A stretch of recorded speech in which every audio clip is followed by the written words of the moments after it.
এটা নতুন ট্ৰেন্ড অসমত কিছুদিনৰ পৰা দেখা দিছে যে আমাৰ কংগ্ৰেছ দলৰ টুইটাৰ হেণ্ডেল ফেচবুক হেণ্ডেলসমূহে আৰু তেওঁলোকৰ কিছুমান নেতাই চৰকাৰখনক হোৱাই নোহোৱাই সমালোচনা কৰে।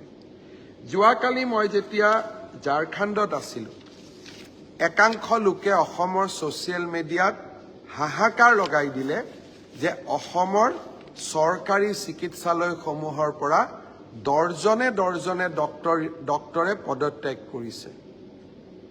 একাংশ ইমানো ক'ব গ'লে যে গণ পদত্যাগ আৰম্ভ হ'ল, মাছ ৰেজিগনেশ্যন আৰম্ভ হ'ল। ময়ো বাতৰিটো পাই আচৰিত হ'লোঁ। মই কালি একো মতা নাছিলোঁ। গুৱাহাটীলৈ আহিয়ে মই স্বাস্থ্য বিভাগৰ বিষয়াসকলক মাতি আনিলোঁ। মই ফেচবুক লাইভত যাম, আপোনালোকে মোক কথাটো কি আছে অলপমান বুজাই কওক। দৰাচলতে আমাৰ অসমত এইটো সত্য যে মেডিকেল কলেজৰ পৰা কিছু সংখ্যক ডক্টৰে প্ৰত্যেক বছৰত পদত্যাগ কৰে। 2021 চনত মেডিকেল কলেজৰ পৰা 36 জন ডক্টৰে পদত্যাগ কৰিছিল। 2022 চনত 12 জন ডক্টৰে পদত্যাগ কৰিছিল। 2023 চনত 64 জন ডক্টৰে পদত্যাগ কৰিছিল আৰু 2024 চনতো 5 জন ডক্টৰে পদত্যাগ কৰিছে আৰু কিছু পদত্যাগ পত্ৰ আমাৰ হাতত আছে। অৰ্থাৎ সংখ্যাটো কিমান?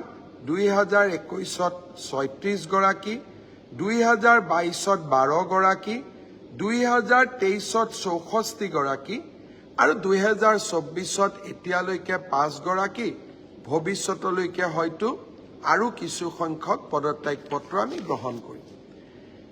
কংগ্ৰেছ দলে ইয়াক লৈ ফূৰ্তি কৰি আছে যে ডক্টৰে পদত্যাগ কৰিছে, মেডিকেল কলেজবিলাক এতিয়া বন্ধ হৈ যাব। কেইদিনমান আগতে মই কৈছিলোঁ যে তিনিচুকীয়া মেডিকেল কলেজক নেশ্যনেল মেডিকেল কাউন্সিলে স্বীকৃতি দিলে। অসমত এতিয়া 13খন মেডিকেল কলেজ হ'ল। কংগ্ৰেছে বিচাৰে এই মেডিকেল কলেজবোৰ বন্ধ হৈ যাওক। যোৰহাটত মেডিকেল কলেজ কৰোঁতে প্ৰতিদিন বাতৰি কাকতৰ লগততো মই এক প্ৰকাৰ সংগ্ৰাম কৰিছিলোঁ প্ৰতিটো দিনেই। এতিয়া মই আপোনালোকক এটা নতুন তথ্য দিব খুজিছোঁ। 2021ত পদত্যাগ কৰিলে 36 জনে। 2021ত নতুন ডক্টৰে কিমান নিযুক্তি ল'লে? মেডিকেল কলেজত 2021ত 36 জনে পদত্যাগ কৰিলে, কিন্তু নতুন ডক্টৰ কিমান এপইণ্টমেণ্ট হ'ল?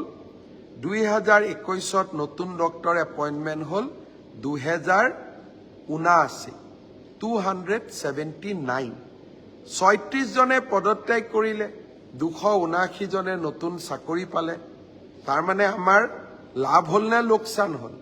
নেটটো আমাৰ গেইনে হ'ল। 2022ত 12 জন ডক্টৰে পদত্যাগ কৰিলে আৰু 2022ত মেডিকেল কলেজসমূহত 441 জন নতুন চিকিৎসকে নতুনকৈ যোগদান কৰিলে। ভাবি চাওক, 441 পদত্যাগ কিমানে কৰিলে? 12 জন। 2023ত পদত্যাগ কৰিলে 64 জনে। তাৰ বিপৰীতে নতুন ডক্টৰে কিমান নিযুক্তি ল'লে? 302 জন, 302। আৰু এই বছৰ 30-40 জন ডক্টৰে পদত্যাগ কৰিব। তাৰো কাৰণ মই আপোনালোকক ক'ম। তাৰ বিপৰীতে যোগদান কৰিব 183 জন চিকিৎসকে, ডক্টৰে মেডিকেল কলেজত। 2016 চনৰ পৰা যদি আমি হিচাপ কৰোঁ, 2024ত ভাৰতীয় জনতা পাৰ্টিৰ চৰকাৰৰ দিনত মেডিকেল কলেজসমূহত 1676 নতুন ডক্টৰে যোগদান কৰিছে। আপোনালোকে চাওক, চিকিৎসকে হওক বা এই মেধা ছাত্ৰ ছাত্ৰীসকলে হওক, আমাৰ ৰাজ্যখনৰ চিকিৎসা ব্যৱস্থাৰ ওপৰত তেওঁলোকৰ কিমান বিশ্বাস আছে। এতিয়া পদত্যাগ কিয় কৰে? প্ৰথম কথা, চৰকাৰী চাকৰিত অৱসৰৰ সময় হ'ল 60 বছৰ। মেডিকেল কলেজবিলাকত আমি ৰিটায়াৰমেণ্টৰ সময় বঢ়াই লৈ গৈছোঁ 70 বছৰলৈকে।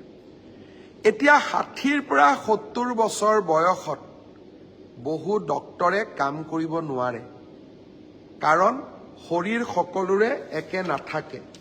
বহুকেইজন জ্যেষ্ঠ ডক্টৰে আমাক আহি কয় যে 60 বছৰলৈকেতো ছাৰ কাম কৰিলোঁ, এতিয়া পৰিয়ালৰ লগত থাকিম, অকণমান সময় দিওঁ, গতিকে এক্সটেনশ্যনটো আমাক নালাগে। তাৰমানে 70 বছৰলৈকে মই কাম কৰিব নোখোজোঁ। তেওঁলোকক আমিতো বিদায় দিব লাগিব, কাৰণ বেলেগ কৰ্মচাৰীয়েও 60 বছৰলৈকে কাম কৰে। ডক্টৰসকলক আমি 70 বছৰলৈ ৰাখোঁ, কিন্তু সকলোৰে স্বাস্থ্য একে নহয়। দ্বিতীয়তে কিয় পদত্যাগ কৰে? এজন কাৰ্ডিঅলজিৰ ডক্টৰ, তেওঁ মেডিকেল কলেজত কাৰ্ডিঅলজিত জইন কৰিছে। সময়ত তেওঁ DM কাৰ্ডিঅলজিৰ চিট পালে। সকলো ল'ৰাই পঢ়িব খোজে। এজন ল'ৰাই চাৰ্জাৰীত আমাৰ তাতে চিকিৎসা কৰি আছে, প্ৰফেচাৰ হৈ আছে, এছিষ্টেণ্ট প্ৰফেচাৰ হৈ আছে। নিউৰ' চাৰ্জাৰীত তেওঁ চিট পালে। পোষ্ট গ্ৰেজুৱেটৰ পিছত মেডিকেলত DM আৰু MCH পঢ়ে। আৰু ভাৰতৰ বিভিন্ন শিক্ষানুষ্ঠানত অসমীয়া ল'ৰা ছোৱালীবোৰ আজিকালি পঢ়িবলৈ যায়। আমি তেওঁলোকক কেনেকৈ মানা কৰিম? তৃতীয়তে, আমাৰ মাজত এনেকুৱাও ডক্টৰ আছে যিসকলে নাৰ্ছিং হোমত বেছি দৰমহা পায় কাৰণেও গভৰ্ণমেণ্ট মেডিকেল কলেজৰ পৰা পদত্যাগ কৰে, কিন্তু তাৰ বিপৰীতে যোগদানে কিমান কৰে? মই ভাল পালোহেঁতেন কংগ্ৰেছ দলে পদত্যাগ কৰা ডক্টৰৰ সংখ্যা ছ'চিয়েল মিডিয়াত যেতিয়া দিছিলে, তাৰ লগত নতুন কিমান ডক্টৰে যোগদান কৰিলে তাৰ বিষয়ে তেওঁলোকে সাহসেদি ক'ব লাগিছিল। কাৰণ এই যে 2021ত 36 জন ডক্টৰে পদত্যাগ কৰাৰ বিপৰীতে 279 জন ডক্টৰে যোগদান কৰিলে, এয়া হিমন্ত বিশ্ব শৰ্মাৰ কৃতিত্ব নহয়, এয়া অসমৰ কৃতিত্ব। অসমত যে চাওঁতে চাওঁতে মেডিকেল কলেজ 3খনৰ পৰা 13খনলৈ বৃদ্ধি পালে, এয়া হিমন্ত বিশ্ব শৰ্মাৰ কৃতিত্ব নহয়, এয়া অসমৰ কৃতিত্ব। অসমৰ দুখীয়া 1500 ল'ৰাই, মধ্যবিত্ত 1500 ল'ৰাই আজি মেডিকেল কলেজ অসমত পঢ়িবলৈ সুবিধা পাইছে, এয়া হিমন্ত বিশ্ব শৰ্মাৰ কৃতিত্ব নহয়, এয়া অসমৰ কৃতিত্ব। হিমন্ত বিশ্ব শৰ্মাক সমালোচনা কৰক, কিন্তু হিমন্ত বিশ্ব শৰ্মাক সমালোচনা কৰিবলৈ যাওঁতে ৰাজ্যখনক সমালোচনা নকৰিব, আতংকৰ সৃষ্টি নকৰিব। আমি অসমখনক ভাৰতৰ সৰ্বশ্ৰেষ্ঠ ৰাজ্য কৰাৰ সংকল্প লৈছোঁ, আৰু এই সংকল্পত আৰু এই আকাংক্ষাক বাস্তৱত ৰূপায়ণৰ বাবে দিনে ৰাতিয়ে মই কাম কৰি থাকিম। মোক কোনেও তাত বাধা দি ৰাখিব নোৱাৰে।